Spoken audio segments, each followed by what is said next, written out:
Welcome to The Rest is History with me, Dominic Sandbrook, and my sidekick, or my puppet master as he calls himself, Tom Holland. Tom, hello. Hello, Happy New Year.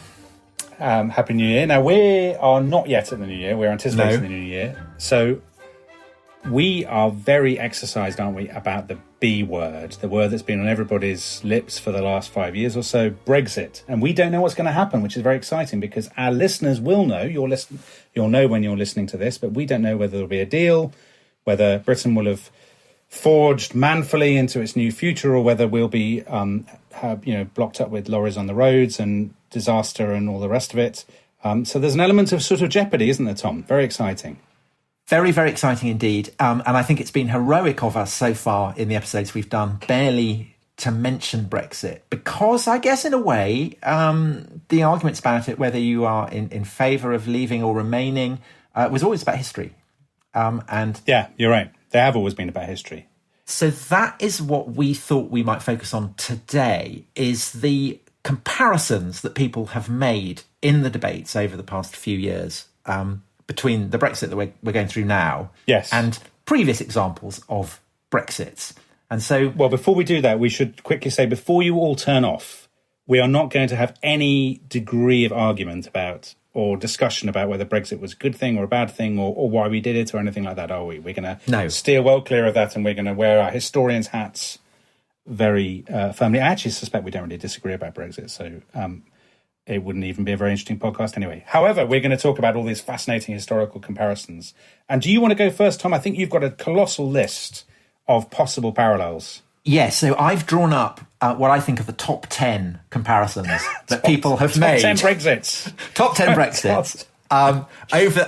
Over the centuries, and not just the centuries, over the millennia. Because the very first Brexit is the drowning of Doggerland beneath a tsunami, which happened 8,200 years ago. And Doggerland, of course, was, Britain was originally attached to the continent. With the ending of the Ice Age, enormous amounts of ice gets released into the sea, so the sea levels rise. And so this is the results in the North Sea. And there seems to have been a particular kind of disaster when there were kind of landslips by Norway, great tsunami, bursts across and leaves Britain an island.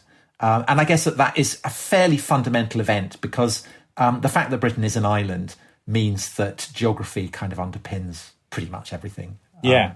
And are you one of these people who thinks that Britain's island nation identity is sort of fundamental to Britishness? Do you think that? Do you buy all that? I do think that the consciousness that we're separated from the mainland of Europe by that narrow strip of water is fairly fundamental. And I think that it generates exactly what we're talking about over this episode, which is this sense of push me, pull you, that we can't separate ourselves completely from the continent because we're too close to it. But equally, the impulse to do that is always there. And I think that is why we've had all these Brexits. Can I ask you a question that shows my ignorance, just about the Doggerland question? When did human beings come to Britain? Well, they came in waves, and then the ice ages come and crunch and crash everything up, and they retreat, and then they come back. So there were people there who were detached from, who were Brexiteers, involuntary Brexiteers. Well, Brexiteers to the extent that they exit Britain, yes. Yeah. So that there are kind of various hominids who settle in Britain and then retreat when the ice comes down, and then they come back. But basically people have been continuously in Britain since the Mesolithic. So they arrived in Britain, the original inhabitants, because there was this land bridge. And interestingly, there was a kind of report early December that said that this Brexit, the Doggerland Brexit, may actually have been kind of slightly more EFTA than we'd imagined, because they're arguing that still in the single market. Yes, that there were kind of little islands that were left, and that they only gradually sank. So it was a slightly more protracted Brexit. It wasn't quite as hard a Brexit as people had assumed. Anyway, well done. We've done Doggerland without making the obvious joke, so that's excellent. Well done. And number 2, Dominic, what have you got for us? So number 2, a few people brought this up. So they asked about Rome. So Ollie Simpson, for example, said AC Grayling had recently compared the EU with the Roman Empire, safety in numbers, quality roads, etc. apparently is a bid to make us want to be part of it, says Ollie Simpson. Now, yeah, this is an interesting thing. So this isn't really us leaving them so much as them leaving us, right? That the Romans, well, in the sort of children's history book version of our past, the Romans all leave Britain in what, is it 410? Around about 410 they're meant to have left? Well, there are two iterations of this, because we also have Andrew Sheldon comments just Carausius, and Carausius was a Roman general who had control of the fleet in the Channel, and he essentially grabs hold of Britain and a chunk of northern Gaul and declares his independence. And this has often been compared to Brexit. But actually, Carausius didn't want to leave the Roman Empire. He essentially wanted to be Roman Emperor himself. So I don't think that counts. So we're not including that. Actually, the Britons do leave. As far as we can tell, they do actively the Romans do a Brexit. No, the Britons leave. So we have an account. Yeah, they say, so either 409, 410, as is typical with ancient history, we can't absolutely pin this down. A historian says, contemporary historian says, that the Britons defected from Roman rule and lived their own lives independent from Roman laws. So that does sound like a kind of Brexit. Steve Baker's fantasy. They then seem to have slightly repented it. Again, if there are confusions around the sources, but it does seem the Britons write to the emperor and say, whoa, everything's going wrong. Please can we come back here? By this point, the empire's kind of imploding. And so the emperor writes back and says, you're on your own. You've got to cope. Yeah. And everything goes... I mean, it has to be said that this Brexit in the 5th century doesn't entirely go according to plan, because basically the entire economy implodes. Because the Roman Empire was what enabled the British economy to function. But this isn't a Brexit as in Britain taking a unique path, though, is it? Because, I mean, what happened to Britain at the end of this period in sort of late antiquity is surely exactly what happened to Spain or, Gaul or any of the other kind of provinces of the Western Roman Empire, that they fragment. And even if we wanted to stay in the Roman Empire, there was no Roman Empire in the West anymore to be part of, right? I think that's kind of true, but this happened, the process of Rome's fall happens over several decades across the course of the 10th century. This is pretty early. And what is distinctive about it is that as the historian says, that the Britons take a decision to cast off Roman laws, Roman rule, and I guess Roman tax collectors. That's the key fact. But by casting off the Roman tax collectors, they're also casting off the ability to have a monetary economy. And essentially, coinage vanishes for 100, 200 years, 300 years. And it's back to barter. And that is kind of that is the Remainers' worst nightmare for what might happen to Brexit Britain, is that we all sit around bartering turnips and things. So, so I think that's quite an interesting one. Well, here's a quick question for you before we move on. I think the end of Roman Britain is such a fascinating subject. We should do a whole podcast on it. But do people have at that stage any sense of British distinctiveness? Surely they don't. They don't feel that they are unique and they are separate from other provinces of the Roman Empire in a way that is not true in Spain or in Portugal or wherever. Well, it's really hard to know because we have so few. We have almost nothing written by Britons, and I think that one of the things that is distinctive about Britain, for instance, there are no British senators, and you have Gauls there is a British poet, and a Gaulish poet laughs at the very idea of this. So you clearly have the sense, even 4th, 5th centuries, that the Britons are bumpkins, are barbarians, are backward. And I think one of the measures of what makes Britain distinctive in the Roman Empire and the way that it leaves the Roman Empire is that in Britain we do not speak a form of Latin. You do in Spain, you do in Italy, you do in France. In Britain here we speak a Germanic language. And so clearly something, whether it's something about the relationship of Britain as a province to the rest of the empire, or whether it's about the distinctive circumstances in which Britain ceases to be Roman, but clearly the fact that we do not speak a form of Latin, I think, is the measure of just how seismic that Brexit was. So I think that's a good one. So let's put that right down. That's a definite, that's a tick, isn't it? That's a good, well, not a good Brexit, but it's a powerful parallel. Next, number 3, I think is let's flag up the reign of King John. We can all agree, bad king. Bad king, yes. I think the worst, probably. a man who really does seem to have been as bad as everyone says he was. And it's so nice when the cliches and the stereotypes turn out to be true. So his Brexit comes in two waves. So he loses the lands that he has inherited from his father on the continent in France. So in 1204, he loses the Duchy of Normandy, which of course is an inheritance from William the Conqueror originally. Yeah. But he's also lost all the lands further south, the Angevin Empire. Then the following year, the Archbishop of Canterbury dies, and John has his candidate. The canons at Canterbury have their candidate, and there's a kind of debate about that. But the Pope, Innocent III, who is kind of like the uber Pope of the Middle Ages, he's incredibly powerful, very keen on his own authority. He insists on posing his own candidate, a guy called Stephen Langton, and John refuses to allow Langton to come and claim the Archbishopric of Canterbury. So Innocent III imposes an interdict on 1208, which basically means no services. 1209, he excommunicates John.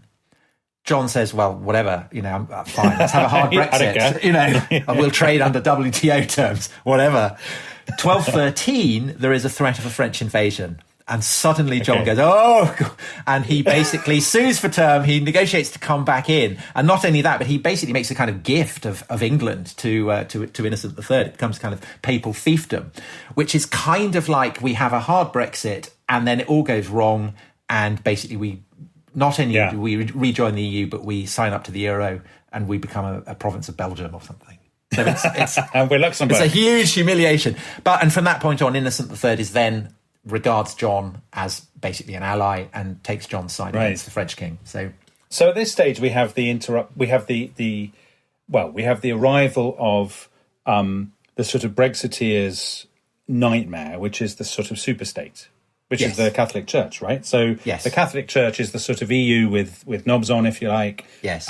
Britain is part of a supranational body that has authority over things. I mean, this is the big issue that's going to come up later in our next example, isn't it? Yes. The fact that the Catholic Church has authority in England over and above the king. Yes. And this has ancient roots. I mean, this is the Pope, Gregory the Great, sends missionaries to England. And then you have other missionaries coming from Ireland, and you have this huge debate at the Synod of Whitby. Yes. Fuck, what's the date of the Synod of Whitby? We need to know that. Dominic, have you got Wi-Fi to hand? Hold on. Then in 664, you have the Synod at Whitby, a gathering of churchmen, and they decide, are we going to go with the Celtic tradition or are we going to go with the Roman tradition? They go with the Roman tradition, and I guess that's the equivalent of joining the common market. So that it's the Edward Heath. Anglo-Saxon Edward Heaths. And then, of course, you have the Norman Conquest. So in those two ways, we're joined to a Roman model of Christianity, and then thanks to William the Conqueror, we're joined to essentially a French state-centered state. And John's reign sees an attempt to get John loses the Norman lands, and he tries to cast off the Roman. And for 500 years or so, I mean, our politics is pretty much entangled with that of France, isn't it? I mean, you can't tell those two stories about France and England separately. But all of this basically cues up what I think is the single biggest parallel with Brexit, which is the Reformation, the Henrician Reformation in the 1530s. So this is the example that I know you're no longer allowed to mention his name as a historian. David Starkey he's described Henry VIII as the first Brexiteer. And it's in the 1530s. I mean, this seems so compelling to me because it's in the 1530s that you first get Parliament declaring that England is an empire, that England is its own thing, and the authority of foreign priests and prelates will not apply to England, and that it's the king who is the supreme head and governor of England's church, and that England is distinctive, that it has an exceptional place and an exceptional destiny. And later on, of course, you get the Puritan idea that England has been chosen by God as the sort of vehicle for a purer form of Christianity, and that the continental superstitious Catholic stuff, the Antichrist, the Bishop of Rome, all of this kind of thing. I mean, this feels to me so central in England's identity, later Scotland's identity. Yeah, well, Scotland, because you said Britain, but I mean, it is a Scottish Reformation as well. Yes. They're smashing up abbeys. And kind of incredible detail that they even went around picking up all the flowers that the monks had planted, which really is... Wow, that's attention to detail, isn't it? Yeah, it really is. Yes, I mean, this is the classic one, isn't it? And do you buy that? I mean, I think this left such a massive imprint in England's sense of itself, and England's sense of difference. And then, of course, that's compounded by the Spanish Armada and the Gunpowder Plot and all of these kinds of things. And I think, I don't actually think it's a massive stretch to argue that Britain's sense of its own distinctiveness vis-a-vis the EU has some vague psychological connection to our history in the 16th century. I think that's true, but if we're talking about whether it's a parallel, so David McCulloch, great historian of the Reformation, his point is that Brexit, of course, is distinctively British. Britain is the only country that's even thinking about leaving the European Union, whereas the Reformation is obviously a pan-European thing. And Henry's Reformation follows in the wake of what's been going on in Germany. It will be hugely influenced by what happens in Switzerland. Happening, under Elizabeth I, the Protestants in England have allies in the Dutch Republic. So this is a kind of international effort. So perhaps whether that muddies the waters, do you think? Well, it does muddy the waters a bit, doesn't it? Because you're right that the Reformation was imported into England. I mean, it was literally imported in the form of sort of pamphlets and Bibles and this sort of stuff. But I guess it also had a distinctively English cast for two reasons. One, it was obviously generated by Henry and his carry on with his wives. Had it not been for Anne Boleyn and whatnot, then maybe we would have gone down a much more French line. There's no reason why Protestantism was inevitably going to succeed in England. But also because in England it's bound up with the monarchy, isn't it? I mean, Protestantism in England becomes bound up with a kind of patriotic loyalty to the state in a way that's maybe not quite the case in Germany or in some of these other places, in Switzerland or something. And that, in turn, cues up our next Brexit, which I think we could, the Protectorate under Cromwell, which is ushered in by the execution of Charles I. And you were talking about the kind of sacral role that the monarch plays in the Reformation. But of course, by chopping off a king's head, the revolutionaries in England are really, really flicking a V sign at the whole of Europe. Yes. And I think by this stage, what you definitely have... So I think Henry clearly, Henry VIII in the 1530s, he picked up these sort of Reformation arguments because they suited him, because they would make him rich, he'd be able to get all the monasteries' money, and because he would get, the wife he wanted. But I think what you have in the 17th century that is distinctive from the 16th century is you have a much more profound, a genuine ideological sense of distinctiveness, don't you? So somebody like Oliver Cromwell, he really thinks that England has been chosen by God, that it is the New Jerusalem, that England has this sort of unique fate to lead the rest of the world, or maybe to let the rest of the world sink into depravity while it becomes this sort of pristine promised land. And I think that's not quite there in the century before that. I guess there is there's a strand in among Brexiteers who, I guess, had hoped that Brexit would set up a chain reaction, that what Britain has done would serve as a kind of model.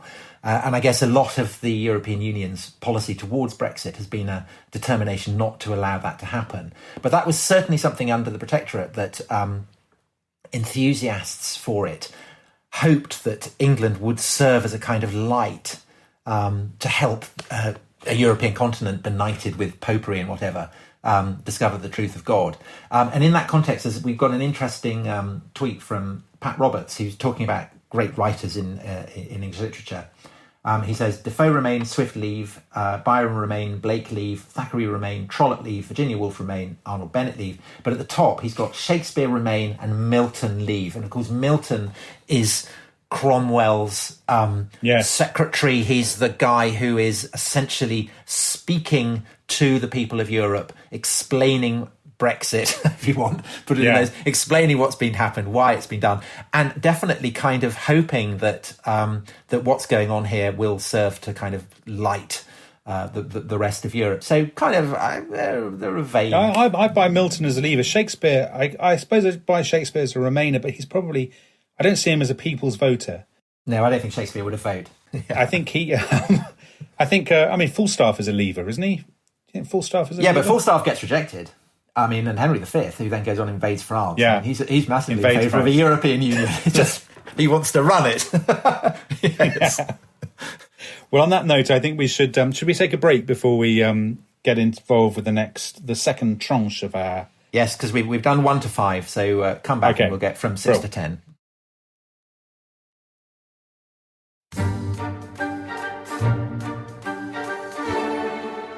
Welcome back to The Rest is History with me, Dominic Sandbrook, and Tom Holland, and we're talking about Brexit parallels.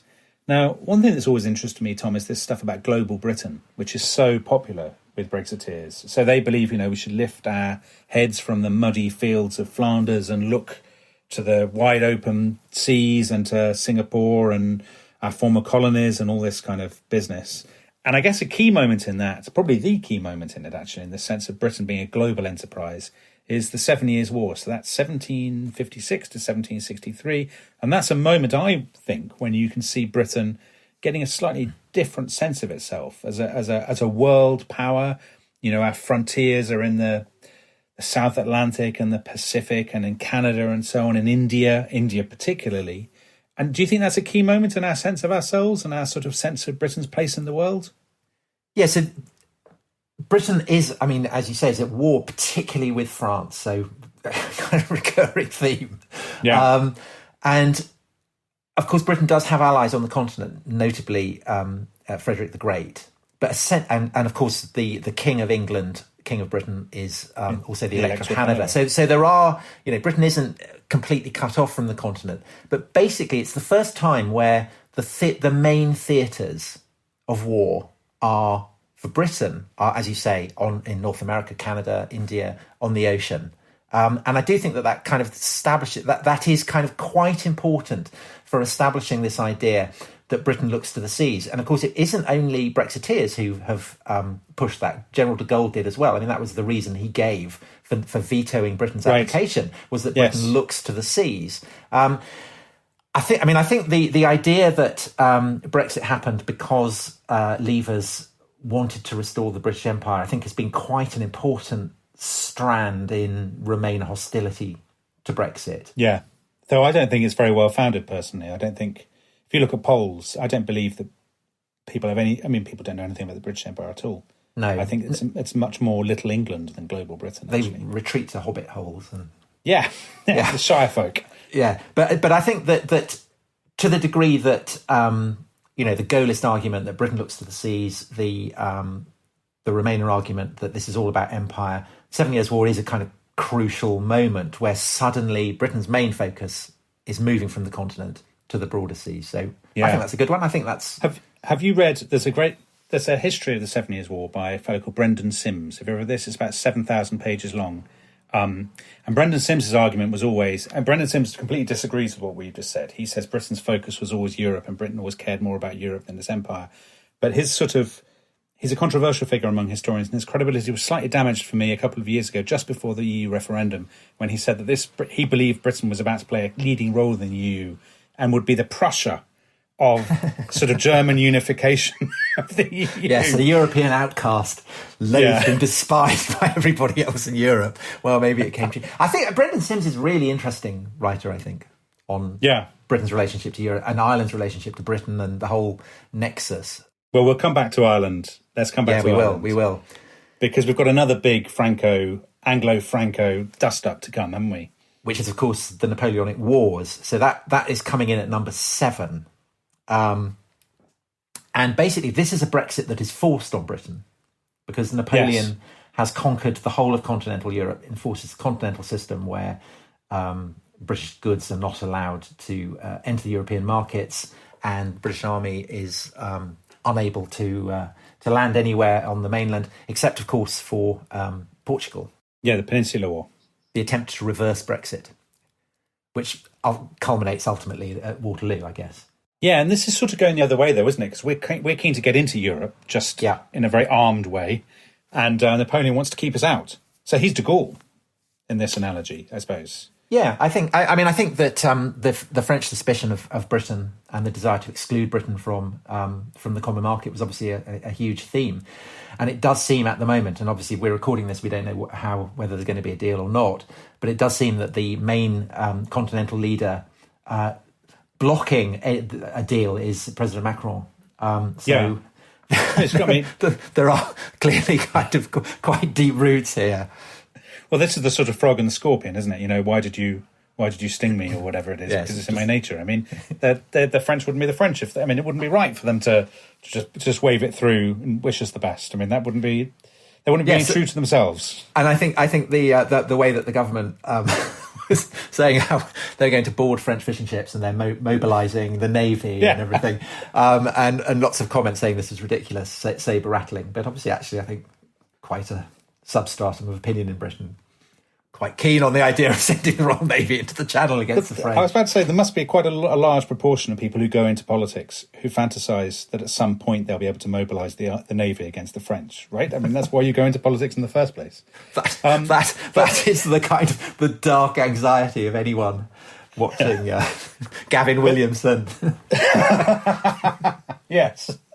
But there was an interesting point here, Tom, which is that Napoleon, you know, he exercised this huge sort of he had this big role in the British imagination, and there was always a sense in which, you know, the Napoleonic codes and decimalisation, and Napoleon is this enlightened despot who to some degree is driven by a belief in reason and a belief in reordering things and a more rational way of doing things, and that Britain has always seen itself as apart from that. Yeah. So, I mean, decimalisation is a very good example of a Napoleonic innovation from which Britain stood aloof for more than a century, basically. I once wrote a column which had the headline, I think it said something like, Dominic Sandbrook looks back on the moment Britain lost its national soul. And it's nothing to be proud of. I can't believe you're boasting about this. And it was about the moment that we adopted a decimal currency. Yeah, you are the new Duke of Wellington. You're not taking any of that Napoleonic nonsense. So that's quite a good one. I mean, that's kind of it stands us on its head, because that's us wanting to join and not being allowed to. Anyway, so Napoleonic Wars is number 7. So what have we got at 8? So number 8 is splendid isolation, and I suppose this isn't a moment. This is more of a sort of theme, isn't it? This is the sort of late 19th century. Britain sees itself as, you know, we're now quite clearly top nation. We have the empire. The empire assumes this sort of colossal role in Britain's political imagination. The defence of India is our leading priority. And for people like Lord Salisbury, the Tory Prime Minister at the end of the 19th, early 20th century, this sense that Britain should avoid international entanglement, should stand apart. So, for example, the Franco-Prussian War, which we talked about in our First World War podcast, that happens in 1870-71. There's no question of Britain getting involved in it.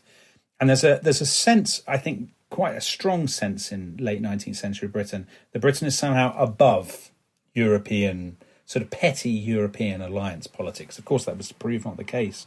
But I think that, again, psychologically has left a deep imprint in that people still, this sort of isolationism. Yeah, it's kind of fogging the Channel, continent cut off. Continent cut off, exactly. Yes, exactly. And I think, we saw how wrong that was with the First World War when, we did the very opposite of a Brexit. We piled in.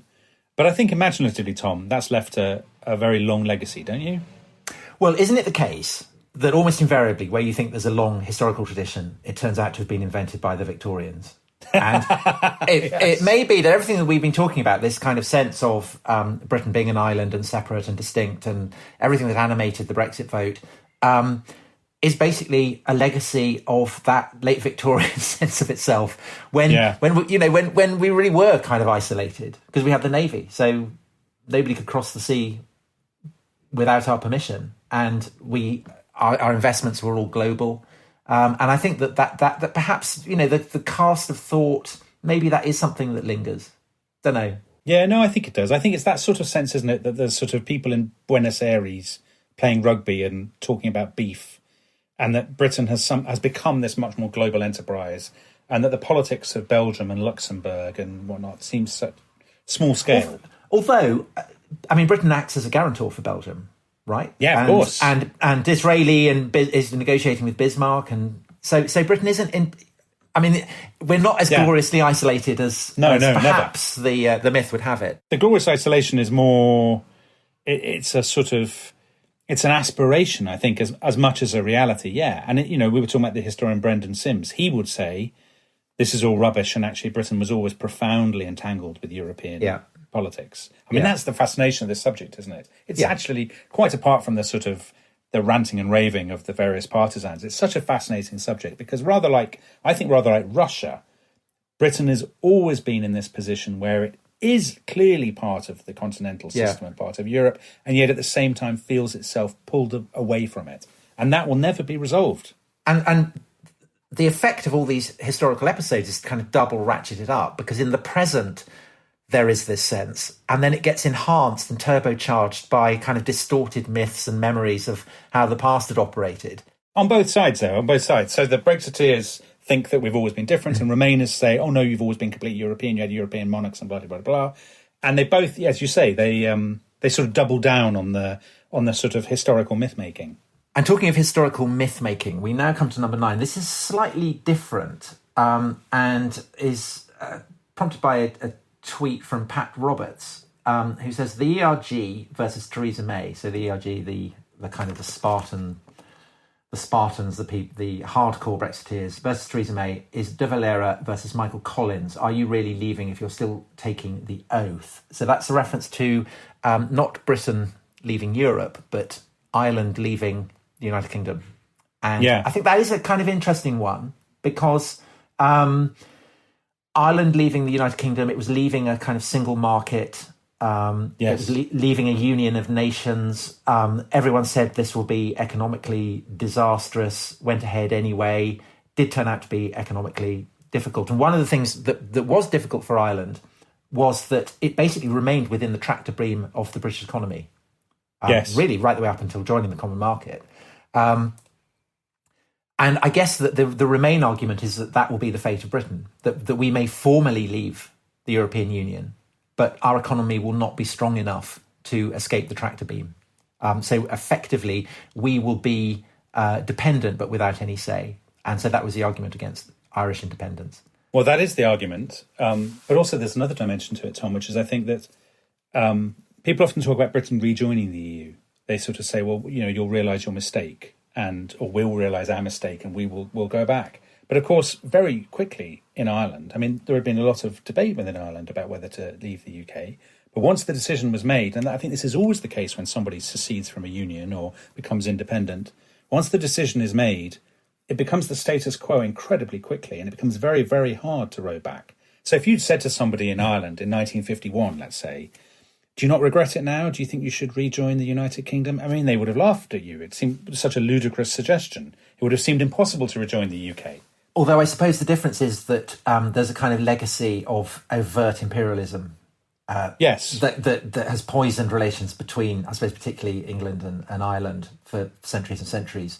And that hasn't been the case with Europe.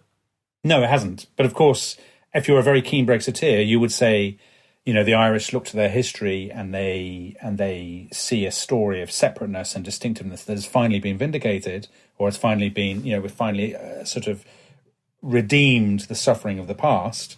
And a Brexiteer would say, well, they would similarly point to a distinctive history, and they would say this is merely the culmination of that long history. Of course, not a history that has a sort of a sense of suffering in it in the same way. But I think, isn't this what countries always do when they leave unions or when they become independent? They then create a nationalist sort of historiography of which this is merely the crowning glory. Yes. But I guess, just to reiterate, I think that the difference is that it is hard for Brexiteers, although maybe some of the more extreme ones have tried, to cast the European Union as an embodiment of imperialism as an oppressor, causing famines or committing massacres in Drogheda or whatever. I mean, that isn't really part of the narrative. However, lurking behind all of that, the attitude towards the continent is perhaps the most recent Brexit. So, what do we have at number 10, Dominic? Well, I think this is a very this is the funnest Brexit, I'd say, which is Dunkirk. So Dunkirk is a literal Brexit. I mean, we literally leave European soil. Of course, again, like all Brexits, it's kind of muddy because we take some French and some Belgian soldiers with us. We rely very much on the French and the Belgians to kind of shield our retreat. And there's that, all that famous stuff about George VI saying to Churchill that he feels much better after Dunkirk because we no longer have any allies that we have to be nice to. But of course we do, because we've got all the Poles flying. Yeah.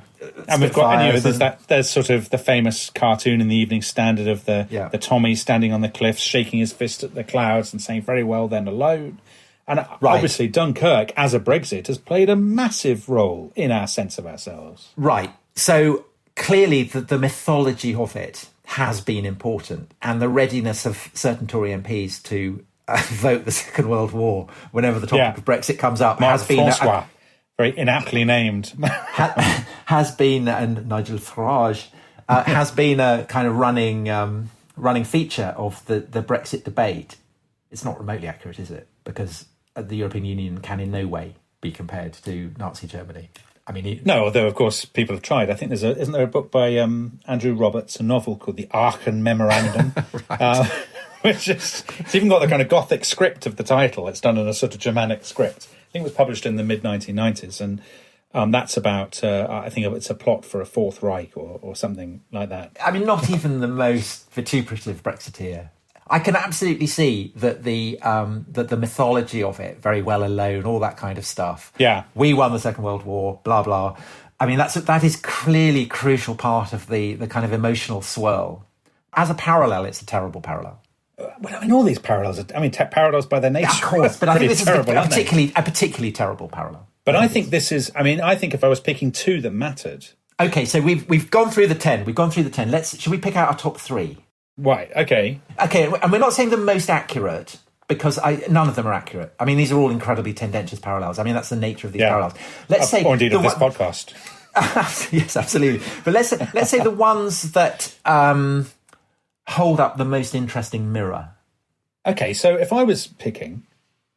I mean, your first one, which a lot of people would have thought was sort of very spurious, which is the Dogland one, I mean, you can argue that really matters, right? I think it's the most important. I think it's the single most important. Because Britain I think as an island. Yeah, the geography is fundamental. I would include that. I would personally definitely include the Reformation. Would you include the Reformation? Definitely. This is disappointing.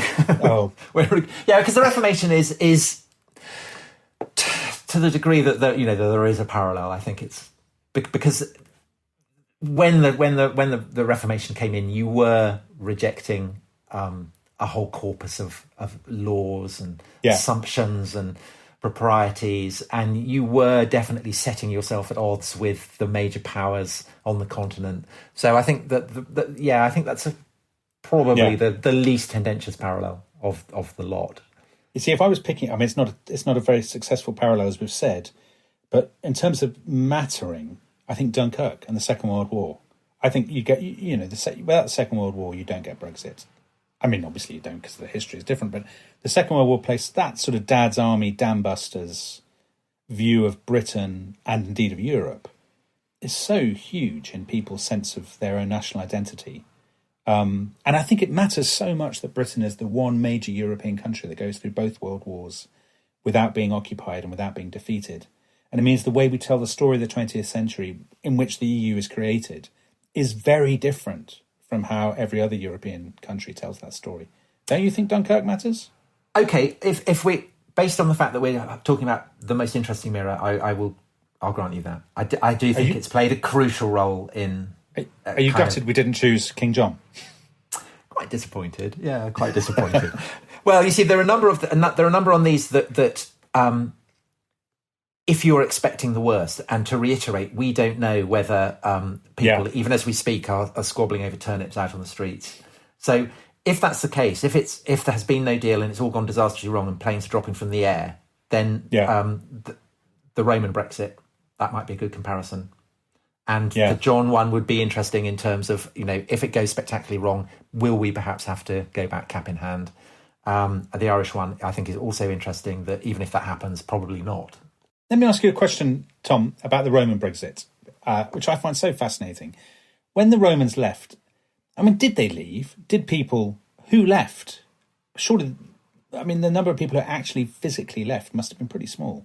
Well, what happens is that Britain has a large number of military forces in it because there are enemies, North Hadrian's Wall in Ireland, increasingly coming across the North Sea. So there are large quantities of forces in Britain. And as the centre implodes on the continent, so it becomes incredibly appealing for Roman commanders in Britain to have a crack at becoming emperor.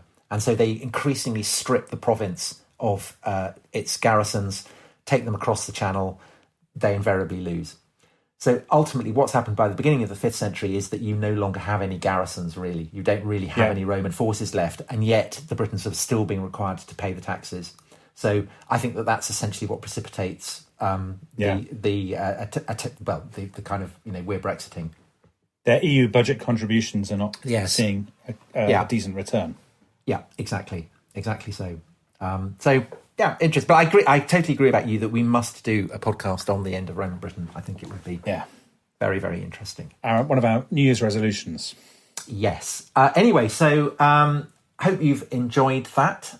Wishing you a very happy New Year and as good a Brexit as we can hope. And hope everything in 2021 is better than it's been in 2020. Thanks very much for listening. Goodbye.